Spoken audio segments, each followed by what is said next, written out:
Alors, bonsoir à tout le monde. J'espère que vous me recevez.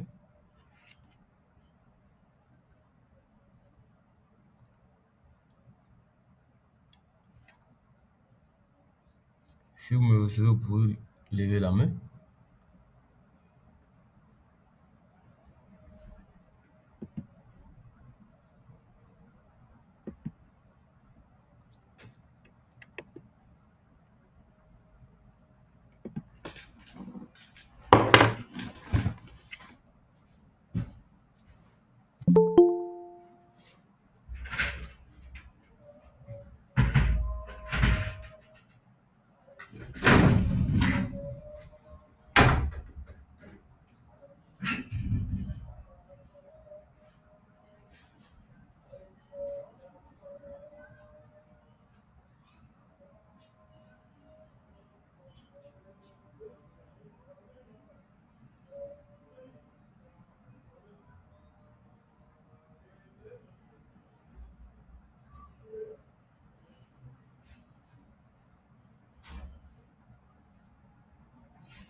Alors, je ne sais pas si vous me recevez toujours.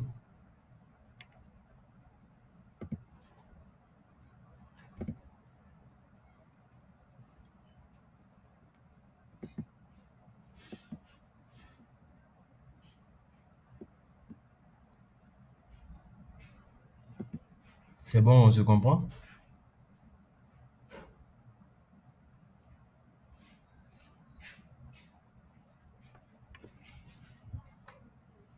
Ok, super. J'ai vu une réaction. Je suppose que tout le monde me reçoit.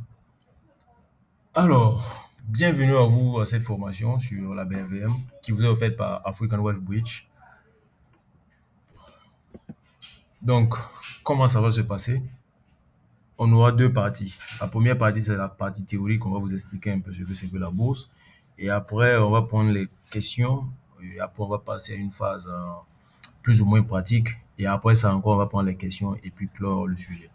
Donc, pendant les phases de présentation, si vous n'avez pas la parole, merci de ne pas laisser votre micro ouvert, surtout s'il y a du bruit autour. Et je pense qu'avec cette façon de faire, on pourra se comprendre.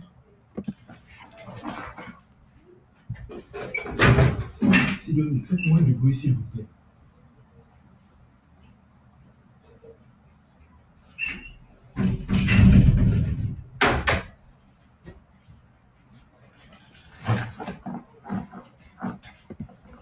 Alors, c'est qui African Wealth Bridge? Qu'est-ce qu'ils font?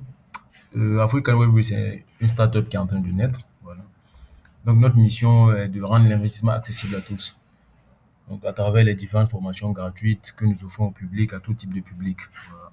Nous faisons souvent des tournées universitaires, principalement dans la ville de Ouagadougou, Burkina Faso, pour essayer de parler de la bourse aux étudiants pour qu'ils comprennent un peu ce métier-là. Voilà. Et avec les différentes formations aussi en ligne et en présentiel, voilà. Nous avons organisé il n'y a pas longtemps un bootcamp sur 3 jours pour parler de la BRVM. Il souvent ces activités que nous mettons en place afin d'aider tout le monde pour que chacun puisse bien comprendre la bourse, comprendre comment ça fonctionne, comprendre le métier et après maintenant pourquoi pas investir et profiter de cet effet de levier-là pour accélérer un peu son épargne. Voilà. Donc, comme je vous l'ai dit, nous ciblons tout type de personnes, que ce soit des investisseurs débutants ou expérimentés. Nous sommes prêts à vous accompagner. Alors, nous avons des services de formation, que ce soit pour débutants, que ce soit au niveau avancé, voilà, avec pour principal but de vulgariser les marchés. Voilà. Il y a aussi des accompagnements personnalisés en fonction de la demande de certaines personnes. Donc, ce soir, je serai seul à animer ce panel. Hier, nous étions deux. Mon collègue a eu un empêchement de dernière minute, mais on pourra continuer ensemble. Alors, qui sont les formateurs?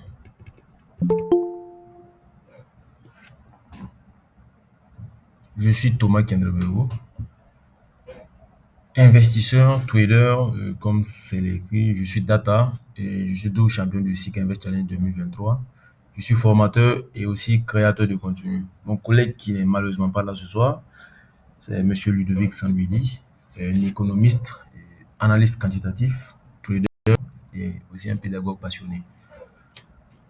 Alors, un petit récapitulatif sur ma propre personne avant qu'on ne puisse continuer. Je vous l'ai dit tout de suite, là, je dois accepter les gens en même temps parler. D'accord. J'ai été champion du SIC Invest Challenge 2023. Le SIC Invest Challenge 2023, c'est le SIC Invest Challenge, d'ailleurs simple. C'est une compétition de gestion de portefeuille, voilà, qui est faite sur toute l'Afrique de l'Ouest. Et tous les pays membres peuvent y participer en tant qu'étudiant dans certaines filières à un certain niveau. C'est ouvert, vous pouvez participer. Donc, on était plus de 4500 à la base. Et c'est une compétition qui dure environ 8 à 9 mois. Voilà. Ça passe par la phase théorique jusqu'à la phase pratique où il y a des portefeuilles à gérer, faire le maximum de plus-value et tout. Et après, avec des niveaux où on élimine certaines personnes, voilà. Parce qu'à la finale, on n'était plus 4500 et autres, mais on n'était que 12 personnes composées de 4 équipes. Donc une équipe comporte 3 personnes. Donc c'est à l'issue de certaines épreuves que nous avons menées. Voilà. J'ai été personnellement champion et avec mon équipe, nous avons aussi été double champion. Voilà. Donc, c'est sur cette base qu'on pourra continuer. Juste pour vous montrer que nous sommes légitimes pour vous parler de la bourse. Nous ne venons pas de, on va dire, nous ne sommes pas des magiciens, on n'a pas quitté de nulle part et puis on vient, on vous parle de la bourse. Voilà. Donc, ce sont des compétitions qui sont reconnues et qui sont généralement parrainées par de grandes personnalités. D'ailleurs, en 2023, M. Idriss Nassa était un des parrains. Voilà. Il y avait le ministre qui gère le portefeuille et le budget de l'État ivoirien qui était parrain. On avait la BVM qui était sponsor. Il y a beaucoup, c'est vraiment reconnu par les acteurs du marché.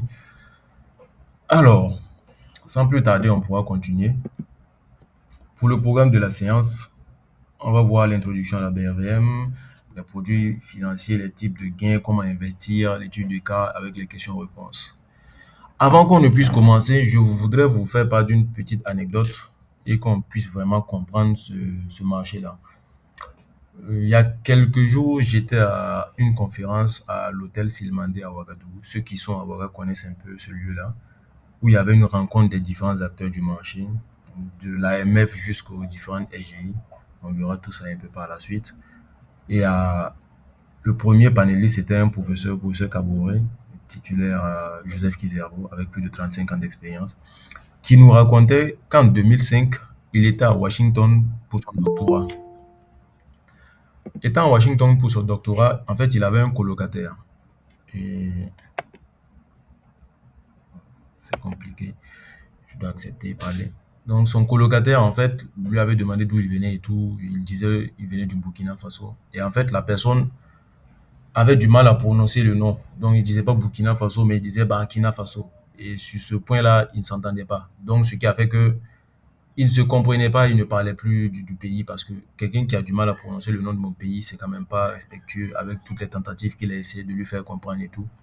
Donc, à un moment donné comme ça, la personne lui demande est-ce que les élections qui vont se passer au pays vont bien se passer? Et en fait, ça l'a tiqué.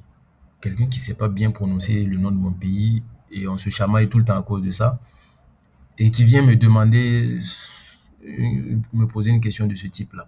Donc, il a essayé de fouiller. Au début, la personne, il fouillait, il ne voulait pas répondre.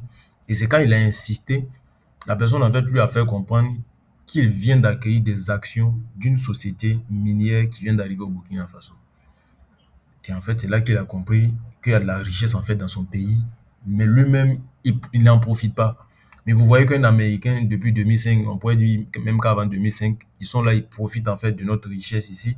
Et nous, on n'en sait même pas. Et malgré qu'il était au niveau de doctorat, vous voyez un peu ce que ça peut faire.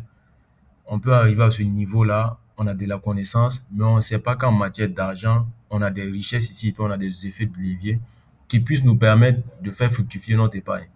Donc ça, c'est un exemple très, on va dire, assez simpliste. Parce qu'on va dire, ouais, il y a de l'or qui sera extrait et tout. Tous les Burkinabés ne consomment pas de l'or. Mais dans un autre contexte, je vous dirais que la majorité ici, ceux qui sont au Burkina Faso connaissent Move, Onatel, le réseau de télécommunications. Beaucoup de personnes connaissent Coris Bank, beaucoup de personnes connaissent BO Burkina, beaucoup de personnes connaissent Nestlé. Et beaucoup consomment du Nescafé, beaucoup consomment du Nido, les enfants, du Cerelac et plein de produits de Nestlé, j'en passe. Peut-être parmi vous, il y a d'autres qui ont déjà utilisé la pâte dentifrice Signal. Donc, ce sont des produits qui sont généralement consommés par nous. Quand je dis par nous, c'est que le Nido, le Nescafé, les cubes Magie, c'est nous les premiers consommateurs.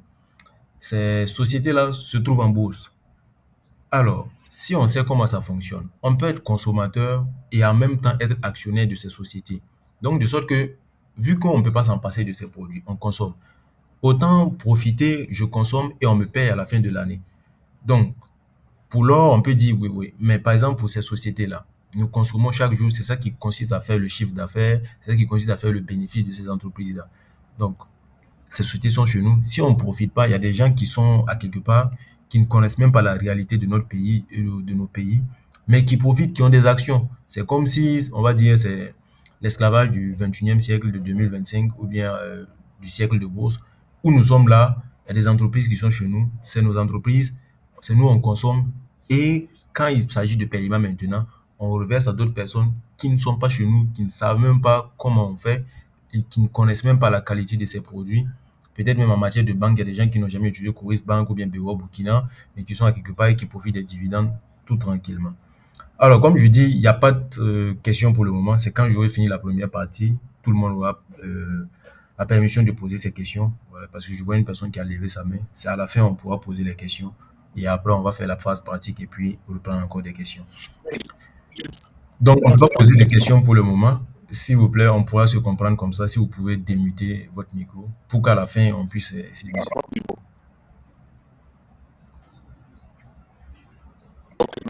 Voilà. Donc, toutes ces anecdotes-là pour vous dire que ce métier-là et ce marché, c'est à prendre au sérieux parce que c'est le nôtre et c'est par nous qu'il va se développer. Et si on refuse, d'autres personnes vont en profiter. Alors, de façon simple, la bourse, c'est juste un marché. Voilà. Un marché où il y a des titres financiers qui sont échangés. Donc, beaucoup connaissent un peu le marché de Rodoko, ou bien un marché, un yard de son quartier et tout ça. Donc, la bourse, c'est comme ce yard-là. Donc, une femme qui part au marché, qui vend des légumes, qui vend des chaussures, il y a d'autres qui vendent des pantalons.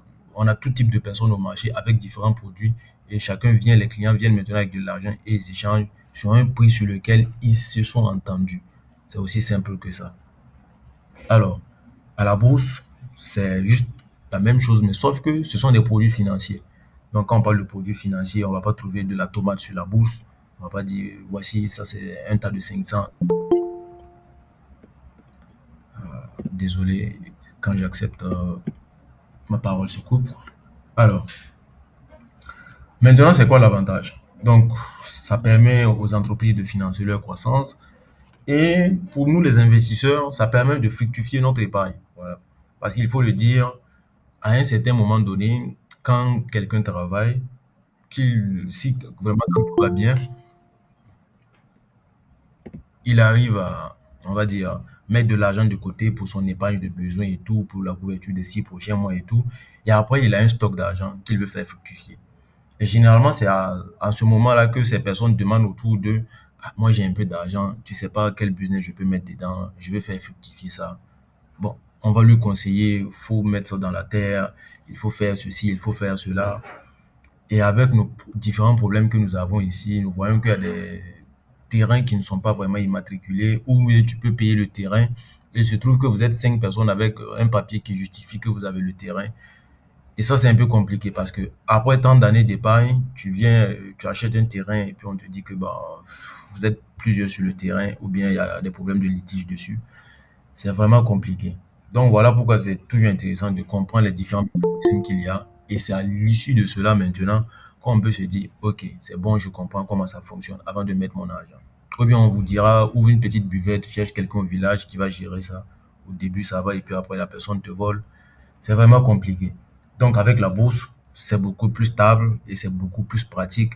La personne n'a pas forcément besoin de mettre son énergie, il peut continuer de travailler et puis il peut continuer de faire fructifier son épargne en toute sécurité.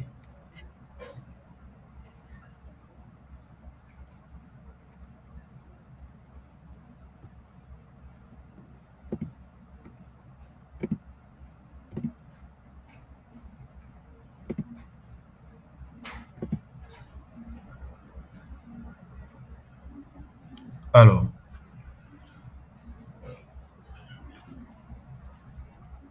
wow, un problème de réseau en plein dimanche.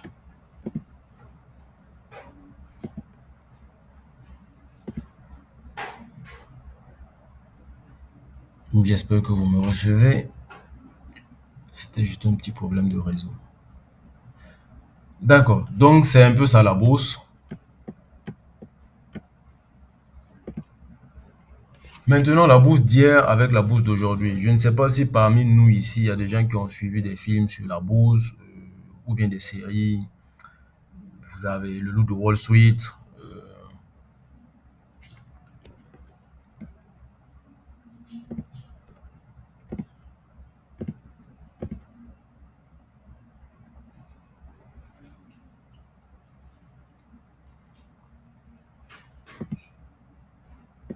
Sidonie, Sidonie, Mansouri, man bilbulu. Ye man bilbulu.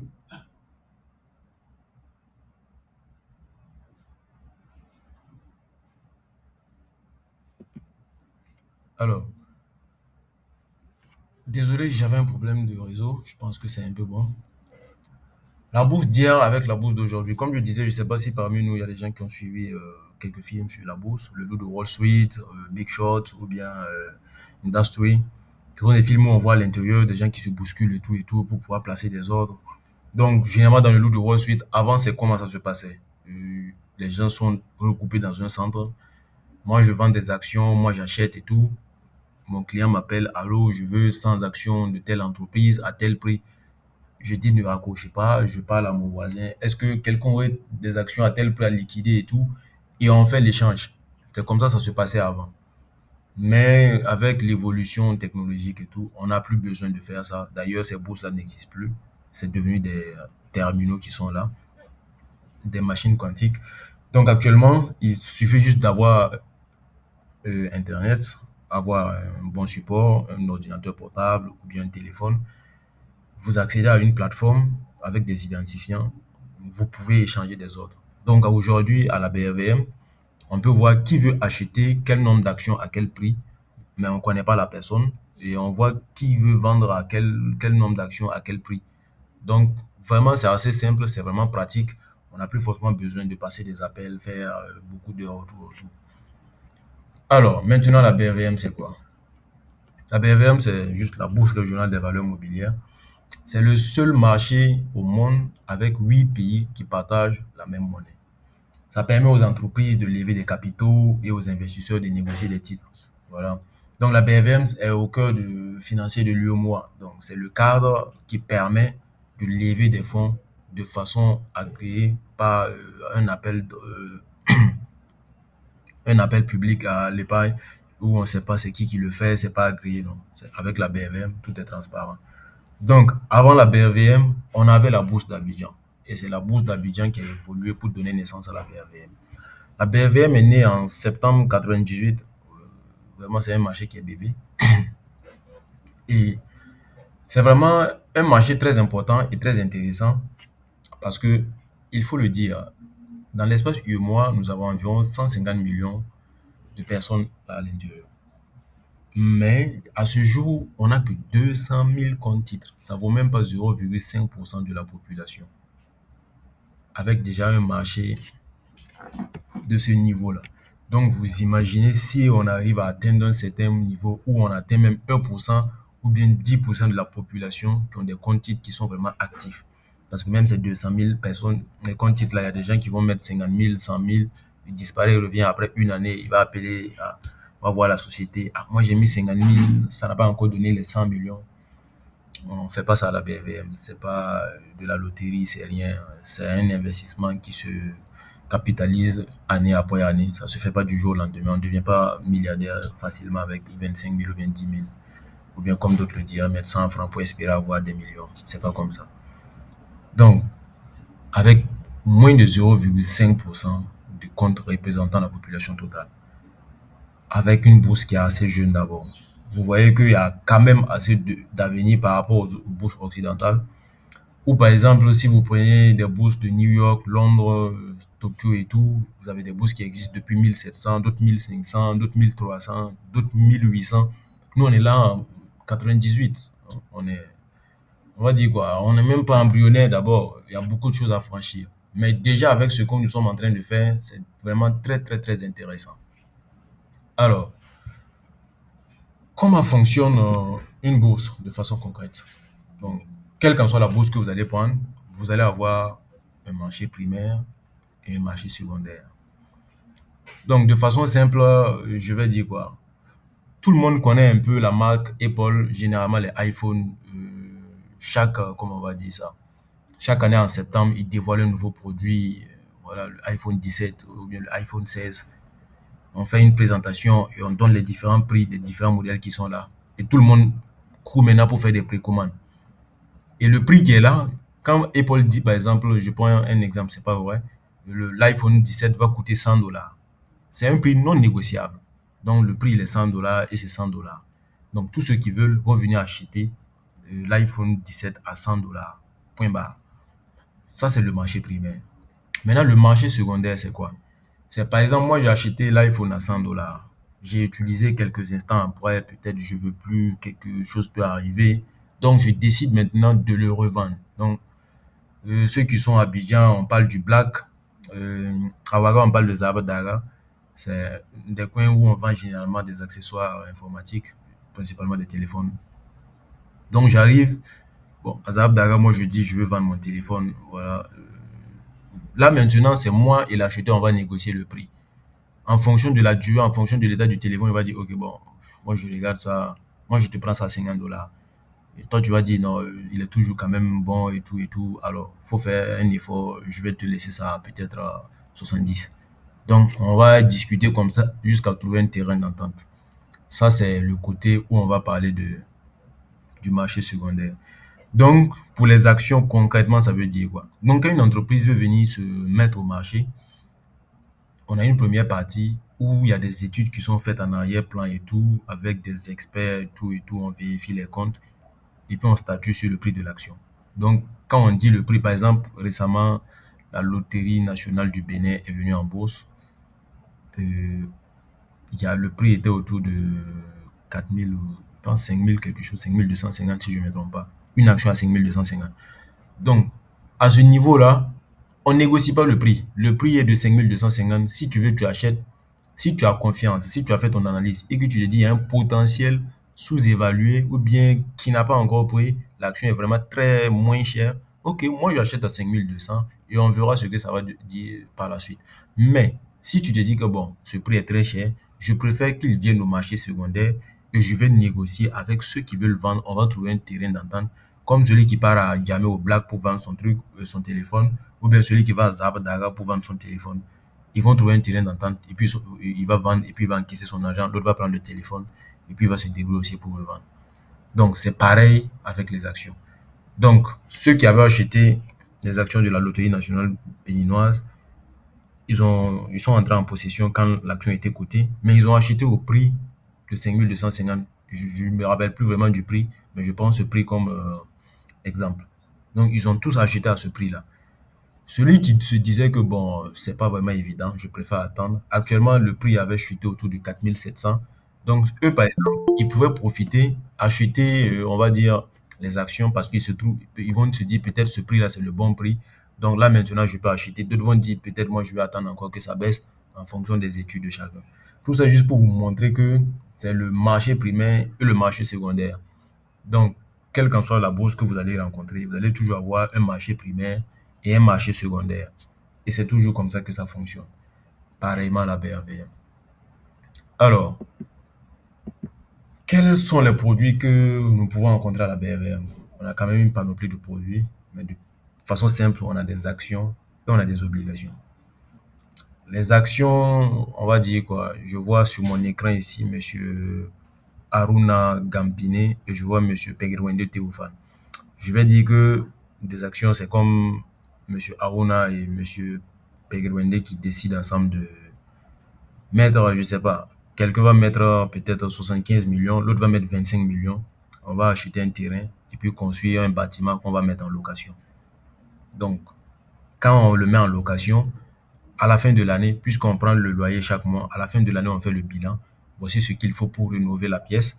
Et voici maintenant ce qu'il y a comme bénéfice. Donc, on va faire le prorata de ce que chacun a mis maintenant pour lui donner. Donc, si le bénéfice est de 100 000, c'est juste un exemple. Donc, celui qui a mis 75 millions, il va prendre, on va dire, lui, il a 3 quarts. Il va prendre 3 quarts des 100 000 du bénéfice. Et puis, l'autre va prendre un quart, c'est ce qu'il a mis. Voilà. Donc, c'est pareil avec les actions. Donc, quand les entreprises vont céder leur part et vous allez acheter des actions, en fonction du nombre d'actions que vous avez, l'entreprise, à la fin de l'année, elle fait son bilan. Par exemple, Nestlé, à la fin de chaque année, comme les entreprises à la BFM, elles font leur bilan et elle décide maintenant avec son conseil d'administration d'allouer ce qu'elle veut comme dividende. Ça, c'est le bénéfice à donner aux actionnaires comme dividende aux actionnaires. Donc, elle peut dire, si on a fait peut-être 100 milliards, c'est un exemple toujours, on va donner 15%, 20%, 30%, 60%, on peut donner même 100%. C'est l'entreprise avec son conseil d'administration qui décide. Et puis les actionnaires vont recevoir.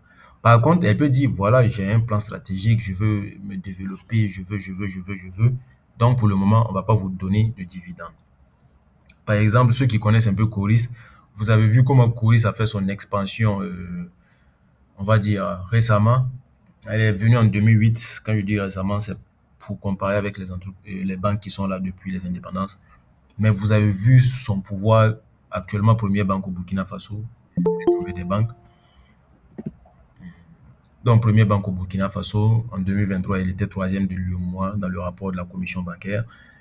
Et elle est en train de partir en Afrique centrale. Guinée, Tchad, vous voulez partir au Cameroun avec des petites complications. Donc, on voit qu'elle est en train de vouloir s'étendre. Le souci est que quand on veut s'étendre comme ça, on ne peut pas prendre ce qu'on a comme bénéfice pour donner toujours aux actionnaires, où on va avoir l'argent. Donc, on garde toujours quelque chose dans la réserve. On peut garder une grande partie. On va essayer d'acquérir d'autres nouvelles propriétés à quelque part dans d'autres pays. On va essayer de s'étendre, histoire de faire beaucoup d'argent encore. Et c'est quand maintenant on est bien posé dans différents pays, dans différentes zones, on peut maintenant se permettre de partager beaucoup d'argent. Voilà. Donc, ça, c'est les actions. C'est juste une part de propriété. Vous avez des actions. Si l'entreprise fait du bénéfice, vous profitez. Si elle fait des pertes aussi, vous assurez. C'est comme ça. Ça, c'est concernant les actions. Donc, quand vous avez, par exemple, même si c'est une action de Coris Bank et que Coris Bank fait son assemblée générale ordinaire, par exemple, au Burkina Faso, par exemple, on va vous donner le lieu. Vous arrivez, vous donnez juste votre nom. Il y a des contrôles en fonction des sociétés. On va prendre votre pièce et puis regarder. On vérifie la liste des actionnaires. Tout est stocké. Et vous pouvez rentrer prendre part. Vous pouvez poser des questions. Vous pouvez suggérer des améliorations. Et maintenant, après, c'est au conseil d'administration d'approuver et de prendre la décision. Mais ils vont écouter les actionnaires. Voilà. Maintenant, quant aux obligations, c'est quoi? Les obligations, comme son nom l'indique, hein, c'est quelque chose qui est obligé, c'est obligataire. Alors, donc, quand des États veulent de l'argent, elles passent par le marché obligataire, elles vont faire des emprunts et tout. Les entreprises aussi peuvent faire de la levée de fonds à travers des obligations au lieu de passer par des actions. Parce que par exemple, les actions, en fait, elles vendent une partie de son entreprise. Si son capital, on va dire, elle a 100 millions d'actions, elle peut dire, bon, je mets 20 millions pour la BFVM d'actions. Et maintenant, avec un prix unitaire donné, et cet argent, je le prends, c'est pour étendre mon activité et tout. Et après, maintenant, tous les bénéfices et autres que je ferai, que je dois partager avec mes actionnaires, ces personnes-là auront. Mais si elles décident d'emprunter de l'argent en temps, on va dire, en matière d'obligation, elle ne voudra pas du bénéfice. Ça veut dire, sur le contrat, j'ai besoin de, on va dire, 100 milliards pour étendre mon activité. Je vais vous rembourser avec un taux d'intérêt, on va dire, 5% sur 10 ans, sur 5 ans, sur 6 ans, sur 7 ans. Tout est prédéfini avec les intérêts. Et c'est tout. On vous rembourse votre argent avec vos intérêts. Bon, c'est bien, c'est garanti, tu sais que tu auras ton argent. Et généralement, c'est beaucoup plus les États qui lèvent les fonds. On sait tous qu'on va avoir notre argent et c'est généralement ça qui fait que le taux n'est pas élevé. Bon, 5,86%, c'est pas vraiment trop élevé. Mais la garantie qui est là, c'est que ton argent sera là. Par contre, au niveau des actions, tout peut aller vite. Ça peut, on va dire quoi, ça peut être très volatile. Parce qu'on a des actions qui font souvent plus de 50% et tout. On verra ici dans des cas pratiques. Il y a d'autres actions qui ont fait, par exemple, sur 5 ans, plus de 3000%. Donc, c'est vraiment très volatile et c'est ça qui fait la différence avec les obligations. En fonction de ton aversion au risque, en fonction de qui tu es, tu vas mettre ton argent où tu veux. Les autres, eux, ne pourront pas faire la même chose. Quand je dis ça, ça veut dire quoi? Quelqu'un qui est nouvellement salarié, qui a peut-être 23 ans, et on va dire quoi, ses parents sont posés, ils travaillent tous, on va dire c'est le dernier de la famille, tous ses frères et sœurs travaillent. Vraiment, il n'a pas de charge, il n'est pas marié. Lui, il sera beaucoup plus facile pour lui de prendre certains risques que par rapport à quelqu'un dont il a ses enfants à scolariser, il a des neveux, il a ses parents, il a des parents où il s'occupe d'eux. Donc, chaque fin du mois, en fait, il a des dépenses fixes, il est obligé. Donc, qu'il fasse chaud à la cuisine, qu'il neige, qu'il pleuve, il y a des gens qui vont lui tendre une assiette, en fait, parce qu'ils ont faim. Donc, ce type de personne-là ne peut pas prendre le même type de risque que les personnes, on va dire, voilà quoi, c'est normal, voilà. Donc, c'est juste de se connaître et puis savoir ce qu'on veut avant de maintenant se permettre de placer son argent. Donc, généralement, comme je l'ai dit pour les obligations, personne n'a déjà entendu qu'un État fermé, bon, un État ne fait pas faillite. Voilà. Donc, on sait tous que les États remboursent toujours. Voilà pourquoi, au niveau des obligations, ça va, ça passe.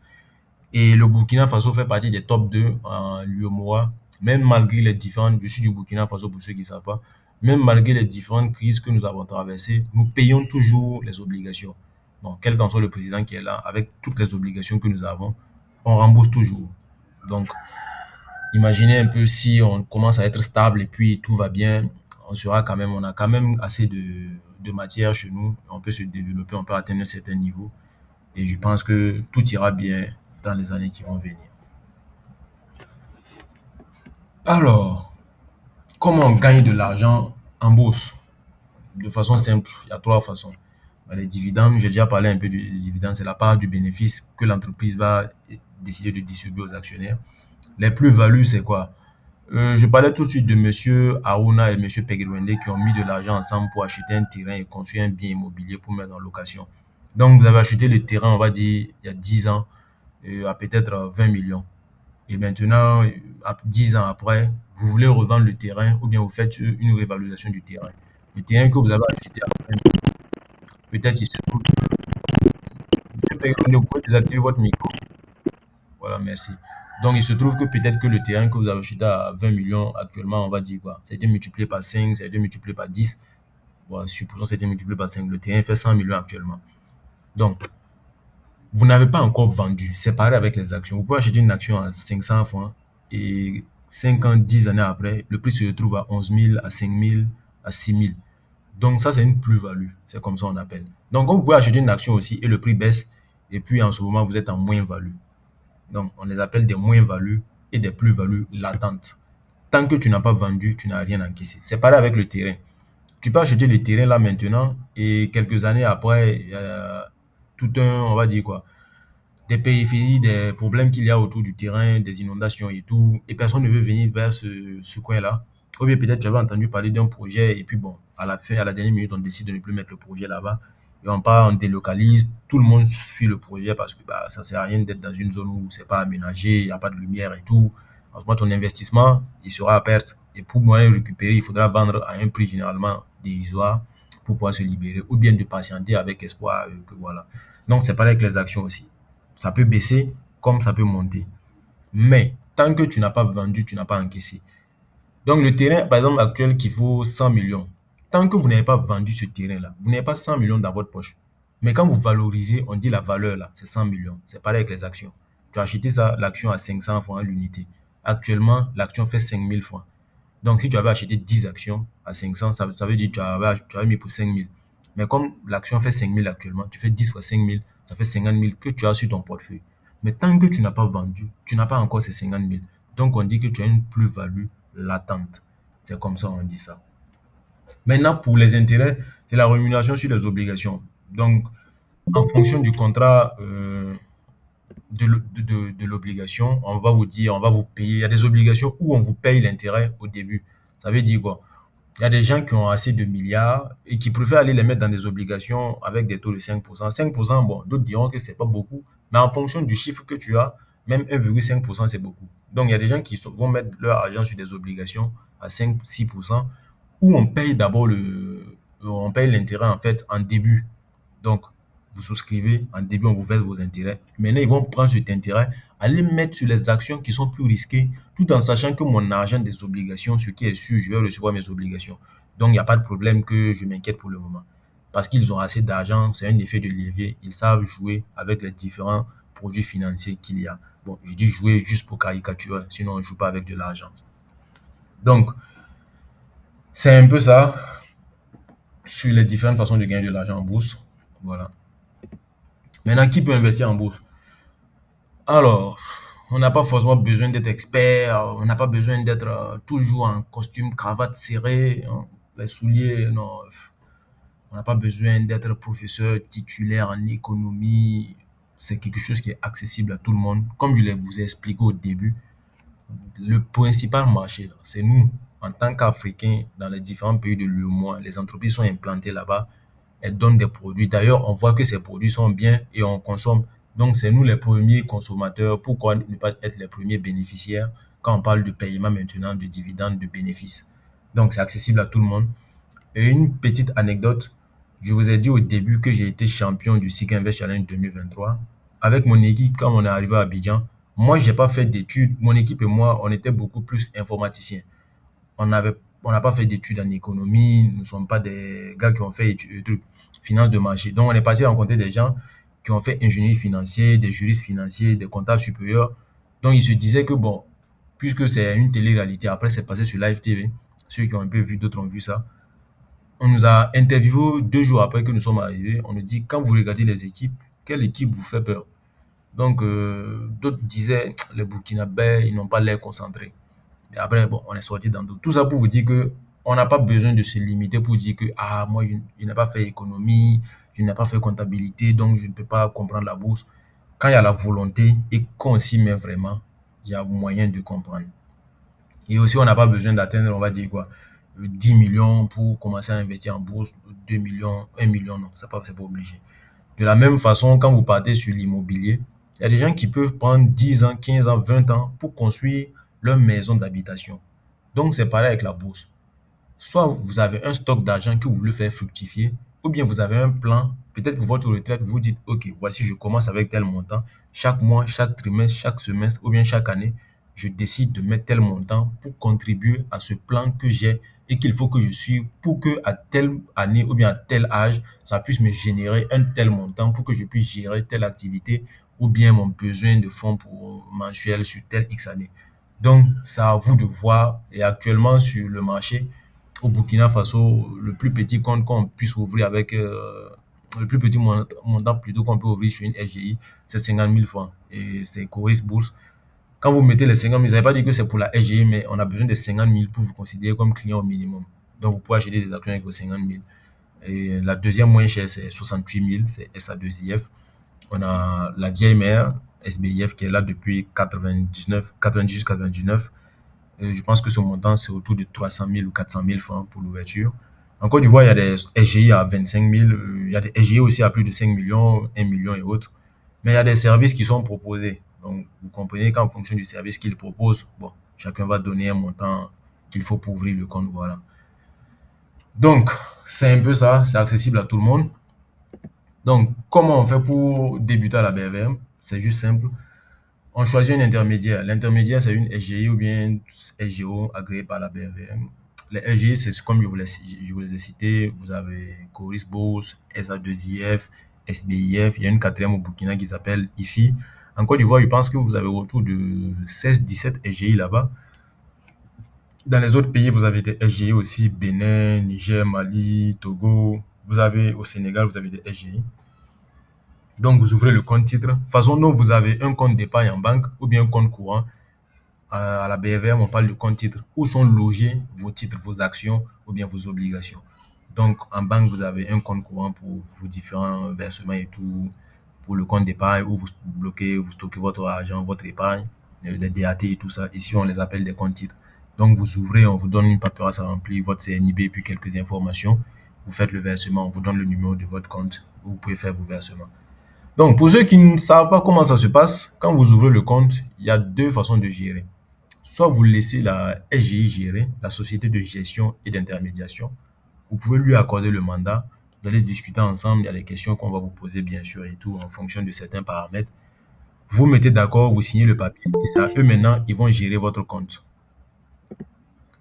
Donc, quand ils vont gérer votre compte sur tout ce qui sera écrit, c'est sur ça. Peut-être il y a des commissions qu'ils vont prendre.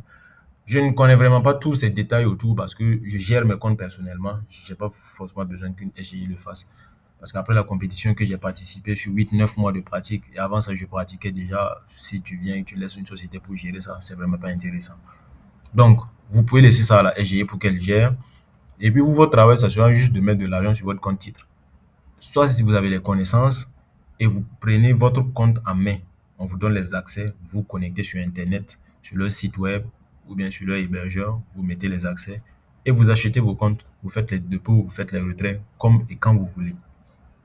Donc, comme je le disais, on peut passer des ordres assez simplement et facilement. Donc, il y a une autre façon aussi avec les SGO, les fonds communs de placement, pour ceux qui n'ont même vraiment pas le temps et puis veulent vraiment pas faire quelque chose. Ils veulent juste mettre de l'argent et puis ça va travailler pour eux. Il y a les fonds communs de placement qui sont sur la BRVM, qui sont agréés aussi. Donc, c'est quoi? Ils ont des paniers, on va dire quoi? Rentabilité, croissance, rente. En fonction de votre profil, il y a des paniers équilibrés. Donc, vous venez, on vous montre les différentes offres qu'il y a. Donc, on vous dit depuis que ça existait, voici combien nous on fait en moyenne par an et voici ce que nous on projette. Et c'est généralement des contrats à 3 ans, 5 ans, avec des clauses où on vous montre si vous voulez arrêter avant, voici ce qu'il vaut, tout et tout. Comme je vous l'ai dit, c'est des mécanismes, c'est des supports que je ne suis personnellement pas parce que avec la BRVM, quand je gère de façon personnelle, je peux faire déjà ces plus-values-là. Donc, en fonction de tout ça, vous décidez, OK, il faut que vous mettez votre argent. Donc, ceux qui aiment partir faire le paya chaque week-end en groupe, vous pouvez ouvrir un compte en groupe. Ça veut dire vous êtes 10, vous partez, vous ouvrez le compte à 10. Si vous voulez, vous pouvez mettre un mandataire ou bien vous tous êtes mandataire. De sorte que quand on veut faire un retrait, il faut vous tous vos signatures. Donc, tout ça, c'est à vous de voir. Donc, quand vous partez en paya, vous pouvez dire, OK, 20% de ce qu'on va mettre dans paya, on va mettre ça à la bourse. Et comme ça, on construit quelque chose petit à petit avec un objectif donné. Donc, vous pouvez ouvrir plusieurs comptes titres en fonction de ce que vous voulez faire avec. Bon, ça ne sert pas de d'avoir deux comptes titres pour juste mettre 50 000, 50 000. C'est généralement pour des objectifs différents. Peut-être quelqu'un qui veut construire son bien immobilier, qui veut acheter son terrain, il va dire, OK, je mets ça ici et ça ici. Je cherche tel type d'action et puis voilà. Alors, j'espère que vous avez bien entendu. Le micro n'a pas vraiment trop craché, même si j'ai eu un problème de connexion en temps. Nous venons d'arriver, on va mettre fin à la première partie. Donc, je vais recueillir les questions, je vais répondre du tic au tac, questions-réponses, et puis après, on va passer à la phase pratique. On va discuter un peu encore. Donc, vous pouvez juste lever la main, je vais juste vous dire d'activer votre micro et puis vous poser, je vais vous répondre.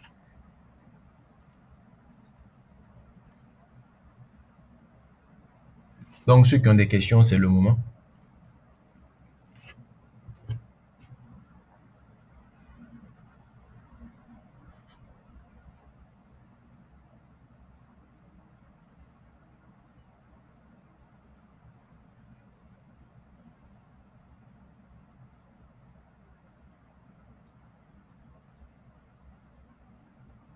J'espère que vous me recevez bien parce que là, n'y a pas de question, je sais pas.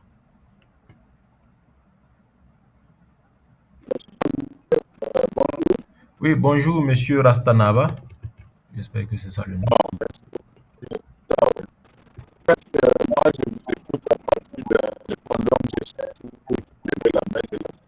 D'accord.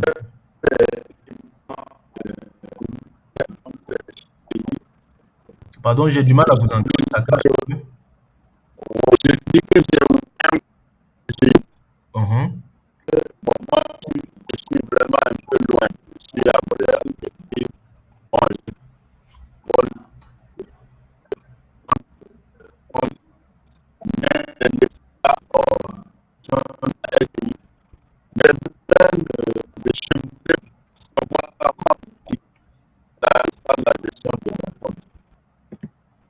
D'accord. J'ai pas vraiment bien entendu parce que ça crachait. Mais si je comprends bien, vous dites que vous avez un compte dans une SGI, vous êtes à Montréal et vous voudriez savoir comment prendre en main votre compte titre parce qu'apparemment vous avez laissé la société gérer votre compte à un moment. C'est bien ça? Voilà. D'accord.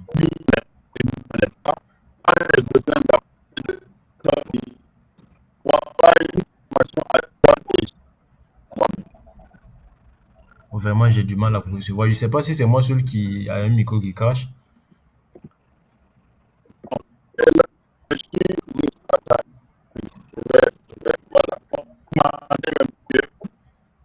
Pas tout à fait. Un instant, j'essaie de voir. Ouais.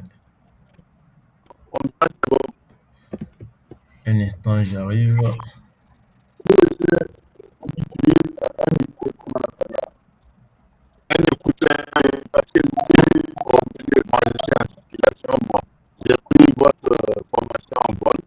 Ah, ok, je vois. Oui, là maintenant, ça passe un peu bien. Donc, vous voulez savoir comment vous libérer un peu de cette société-là pour prendre en compte votre gestion personnellement, c'est ça?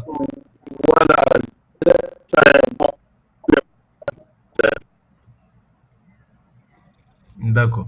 Donc, vous pouvez juste faire un mail à la société, vous dites que vous voulez prendre votre compte en main et il y a un contrat à signer. De la même façon, parce que généralement, il y a un contrat à signer des SGI que je connais, où vous donnez le mandat à la société de gérer le compte. Et après, quand vous voulez le faire, vous faites encore le mail, on vous donne le contrat, vous signez et vous reprenez en main votre compte.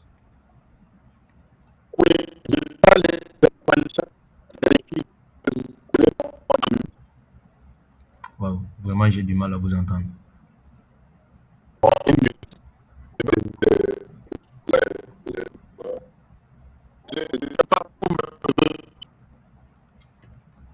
Je ne sais pas si quelqu'un d'autre essaie, l'entend un peu plus fluide pour pouvoir me retranscrire sa question. Parce que là, ça crache vraiment de mon côté. Euh,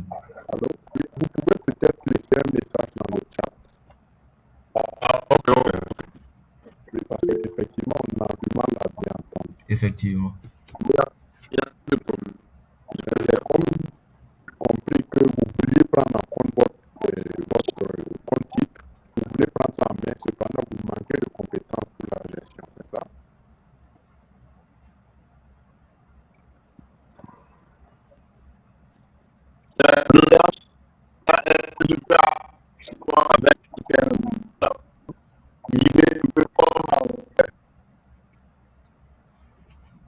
En tout cas, si vous pouvez laisser le message pour qu'on puisse se comprendre, parce que là, vraiment, je n'entends vraiment pas bien.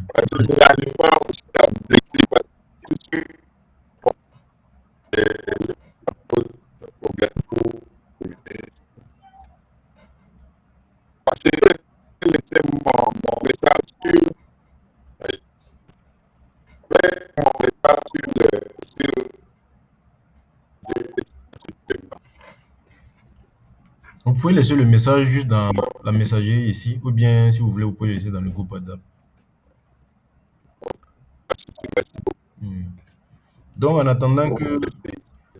D'accord. Monsieur Rastanaba nous laisse son message. Est-ce que d'autres personnes ont des questions avant qu'on ne continue?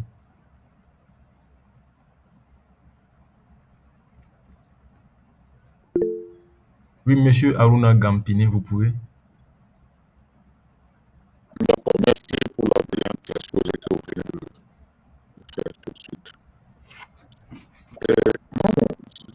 Je reviens sur un thème que nous avons parlé la dernière fois. Mhm. Vous avez parlé de quoi? Voilà, fractionnement. C'est ça. En fait, moi, fractionnement, j'ai compris une répartition à nouveau. Maintenant, je ne sais pas. Ma question est que c'est à quel niveau l'entreprise passe à une fraction, c'est comment je peux dire. Alors, à quel moment on peut faire une fractionnement des actions? C'est ça que je voulais comprendre un peu. Alors, j'ai pas parlé de fractionnement. Je dis en fait, quand l'entreprise veut venir en bourse, elle ouvre une partie de son capital. Donc, si son capital social avec les normes Sisquadra, il y a un montant par action donné, on va dire 1000 francs par action avec le capital social, on divise, ça fait 100 millions de titres. Elle peut décider de mettre 20 millions à la BRVM pour pouvoir capter des capitaux et maintenant utiliser cet argent pour s'étendre. Donc, c'est quand elle a besoin d'argent et qu'elle respecte toutes les normes pour avoir accès au marché de la BVM pour être coté. Et après toutes les enquêtes et toutes les études qui ont été menées maintenant, quand on peut la mettre à la bourse. Je ne sais pas si ça répond à votre question. Donc, en fait, la question, c'est pas pour aujourd'hui. Je parle de la séance dernière. En fait, vous avez employé ce terme-là. C'est là, en fait, c'est tourné dans ma tête depuis là. Je dis non, aux séances prochaines, c'est à l'occasion de vous demander pour voir. Euh, En fait, si j'ai pas le contexte, c'est un peu compliqué parce que on fait généralement beaucoup de séances et de séances gratuites, Oui. ce qui fait que il y a beaucoup de choses que j'ai dit. Si j'ai pas le contexte, c'est un peu compliqué de vous répondre. Ah, d'accord. Puis, vous avez, c'est que je vois que vous avez dit que il peut arriver des moments où l'entreprise passe à des fractionnements d'actions. Ok, Maintenant, c'est ce terme fractionnement d'action, ça, je n'ai pas bien compris. Je voulais que, si c'est possible. ok. Si je comprends, vous parlez de l'incorporation en fait, c'est ça? Ah, c'est ça, oui. Oui. Par exemple, avec les banques qui sont dans la zone UEMOA, la commission bancaire a décidé que toutes les banques doivent augmenter leur capital social. On doit doubler. On doit passer de 10 milliards à 20 milliards. Donc, pour faire ça, bah, il faut mettre de l'argent ou bien il faut trouver une autre méthode, soit pour faciliter les actionnaires qui sont au niveau du conseil d'administration ou bien les autres actionnaires qui sont à la BVM. Donc, d'autres ont préféré faire une augmentation de capital par incorporation des réserves. Ça veut dire on va puiser dans les réserves pour pouvoir gérer ça. Et puis maintenant, on va donner des actions gratuites aux actionnaires. Puisqu'on va augmenter le nombre, ce qu'on va faire, on va donner des droits d'attribution. Ça a été une période donnée. Beaucoup de BOA l'ont fait. BOA Burkina est passé à 44 milliards comme capital social. Les autres sont passés à 20, d'autres sont passés à 22, d'autres sont passés à plus. Donc, en fonction du montant qu'ils vont puiser dans les airs et puis ajouter, et puis le nombre d'actions qu'il y aura, d'autres vont faire une nouvelle action pour une ancienne action détenue. C'est juste ça. Je ne sais pas si vous comprenez. Donc, ça dépend du montant ajouté. D'autres ne vont pas le faire ou bien d'autres vont faire ou deux actions pour une ancienne détenue. Ok, ok, c'est bon, je vois. D'accord. C'est bon, merci beaucoup. Je vous en prie. Est-ce qu'il y a d'autres? Bon, je vois la question de Monsieur Rasta, je vois qu'il vient d'envoyer.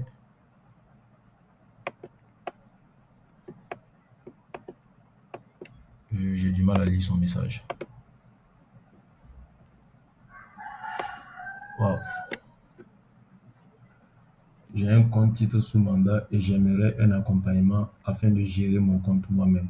D'accord, je comprends. Vous pouvez nous contacter sur WhatsApp et on pourra essayer de discuter.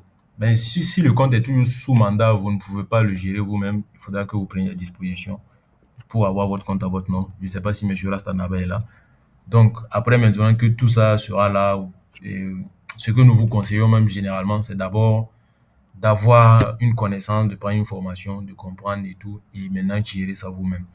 Parce que, quoi qu'on dise, c'est bien, des SGI peuvent gérer votre argent, ils peuvent essayer de faire fructifier votre argent. Mais la seule chose que moi je recommande toujours aux gens, c'est que chacun sait comment il gagne son argent. Donc, on est beaucoup plus apte à gérer notre argent que de le donner à quelqu'un d'autre. Quelqu'un d'autre va prendre moins de risques ou bien il se dira, bon, ici, on va faire comme ça, allons comme ça. Mais toi, tu sais comment tu gagnes, tu sais ce que tu vises, tu sais qu'est-ce que tu veux faire avec. C'est beaucoup plus simple pour toi de gérer ton argent. Et c'est beaucoup plus simple aussi de faire des plus-values que de le donner le confier à une société ou bien une tierce personne. Donc, je pense que si vous nous contactez sur WhatsApp, on peut gérer votre situation.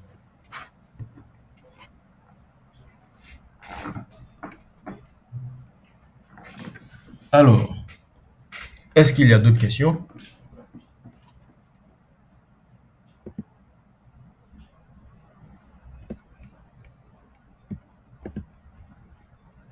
Il n'y a pas de questions, je ne vois pas de main levée. Ok, monsieur Ouedraogo Abdul Karim, vous avez la parole. Merci, formateur, et merci pour l'exposé. Et votre dernière réponse prend quelque peu en compte ma préoccupation. C'est de savoir si vous avez des formations spécifiques pour pouvoir gérer un compte titre soi-même. Et je suis en train de comprendre que ça existe.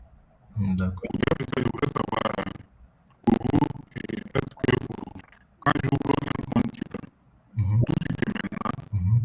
est-ce que je dois travailler à pouvoir les gérer moi-même? Ça veut dire que avant de commencer, est-ce qu'il me faut d'abord une formation pour gérer mon compte titre moi-même?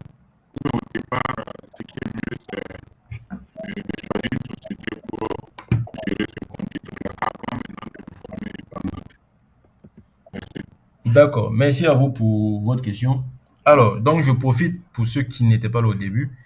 Donc, African Wage donne des formations gratuites dans le sens de vulgariser la bourse à tout type de personnes, que ce soit aux étudiants, aux salariés, aux entrepreneurs. Pour les étudiants, nous faisons des tournées universitaires. Nous allons dans les universités. On rencontre généralement les premiers dirigeants. On négocie avec eux pour avoir calé un horaire et puis on discute avec eux. Comme souvent, on fait des webinaires en ligne ou bien en présentiel, comme la séance d'hier. Donc, au-delà de ça aussi, nous faisons des formations payantes. Et il y a une formation qui arrive le 28 juin. Et nous développons aussi des outils. Donc, dans les outils, nous avons des outils d'aide à la décision pour faciliter le rassemblement des données et puis faire une comparaison vite fait. Nous avons aussi des outils liés au machine learning et puis comment on appelle ça, à l'intelligence artificielle. Et il y a d'autres types d'outils aussi qui sont en train de venir. Donc, c'est un peu ça nos services. Donc, oui, il y a des formations, je pense que c'est déjà bon. Maintenant, par rapport à la question, c'est mieux d'ouvrir et puis chercher à connaître ou bien c'est mieux de connaître avant de chercher à ouvrir.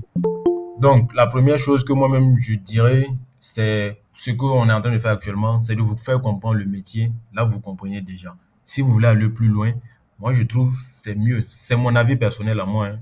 Toujours mieux. C'est toujours mieux d'avoir, comment on appelle, de la connaissance. Vous comprenez comment ça marche, vous voyez comment ça fonctionne. Et maintenant, ça, c'est après une formation, on va dire, très avancée. Et maintenant, vous décidez, OK, c'est bon, je peux aller ouvrir mon compte titre maintenant pour essayer d'investir. Parce que quoi qu'on dise, quand vous ouvrez le compte titre, bon, on va pas se flatter, on va pas tourner autour du pot, c'est pour faire de l'argent.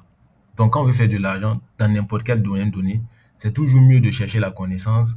Et c'est avec la connaissance maintenant, on passe à la suite pour essayer de faire grossir le capital, chercher de l'argent. Donc, on va prendre n'importe quel domaine donné d'activité. Je suppose que chacun d'entre vous ici est un expert dans son domaine. Chacun a fait une étude donnée à quelque part pendant un moment, acquérir de la connaissance, après avoir de l'expérience, avant d'avoir le revenu que vous avez actuellement. Peut-être même le revenu a dû augmenter chaque 6 mois, chaque 2 ans, chaque une année. Mais vous voyez qu'il a fallu d'abord avoir de la connaissance, avoir de l'expérience avant de venir maintenant. Donc à la bourse, moi je trouve que c'est pareil. On a de la connaissance, on comprend comment ça fonctionne. On a un revenu qui entre de façon périodique. On décide d'allouer une partie maintenant pour faire fructifier en fonction de ce que nous visons comme objectif. Je ne sais pas si je réponds à vos préoccupations. Oui, c'est vraiment clair. Mais je n'ai pas pu retenir le nom du cabinet. C'est African Wealth Bridge. C'est une startup qui a un coût de création et qui est en train d'être mis en place. C'est pas un cabinet, c'est une startup. Ok, merci beaucoup. Je vous en prie. Je viens de voir quelques questions dans le groupe de Monsieur Pegrewende Théophane Ilboudou. Que pensez-vous de Daba Finance? Bon, hier, des gens nous ont posé la question, j'ai répondu et je vais vous dire la même chose. On va être d'accord, hein. Ce qu'on va dire ici, ce que je vous dis là, ça reste entre nous. On va aller dire que c'est les gens de African Web Bridge qui ont dit ça, la nanana. Non, non, non, non. C'est entre nous. Si on est d'accord pour ça, je vais répondre. Euh, Daba Finance, c'est une start-up.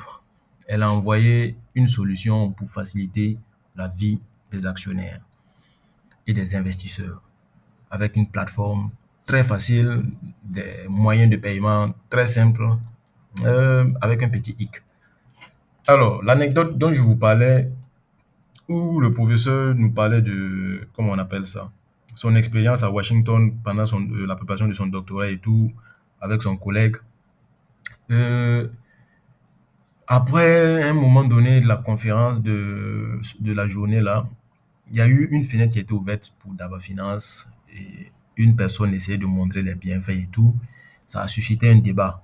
Comme je vous le disais, c'est une rencontre, peut-être certains d'entre vous étaient là, qui permet de mettre en relation avec tous les différents acteurs. Donc, il y avait l'AMF, il y avait le DCBR, il y avait la BRVM, il y avait les différents SGI. Et ceux qui donnent l'agrément ont dit de faire attention à cette start-up parce qu'elle n'a pas d'agrément pour le moment.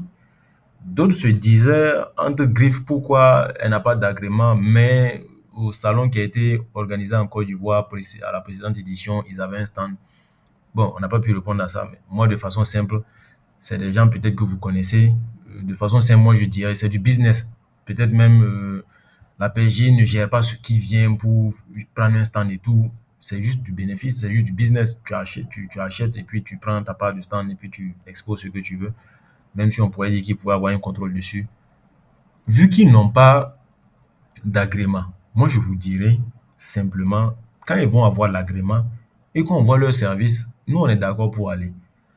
Parce que comme je vous l'ai dit, chacun sait comment il gagne son argent. Chacun sait pourquoi il est en train d'investir. Et chacun sait ce qui peut arriver si tout son argent disparaît. Bon, il y a des gens ici, ceux qui sont au Burkina principalement, ils ont connu 5M il n'y a pas longtemps, il y a un peu longtemps. Avant, il y a eu Deep Gold. Avant, il y avait d'autres trucs encore. Bon, il y a des gens qui ont eu un peu d'argent. Et ceux qui ont perdu, ils font comment? Ils vont se plaindre chez qui? Donc, d'autres vont aller à la police pour dire, bon, il y a rien en fait. Voilà pourquoi il y a des produits financiers avec des agréments. Donc, pour ceux qui ne connaissent pas, il y a l'AMF.